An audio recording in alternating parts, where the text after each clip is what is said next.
นี่เราจะมาเล่นปอบนี่เราจะมาเล่นบุกน้อยกันนะคะเราจะดุ้งนะคะ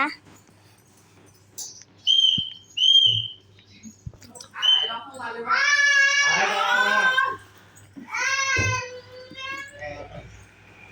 ยลงมาเลยวะ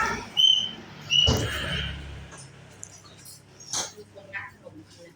ป้าหลับป้าตั้งเหลืออะไร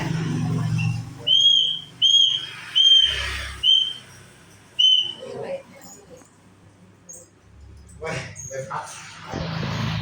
ไปได้ไงอ่ะเดี๋ยวดิ ถามเด็กมาจ่ายตังค์เราร้านอาหารอะไรเนี่ย จะอันหล่ออะไร เท่าไหร่บ้างข้าวเท่าไหร่ พูดมาก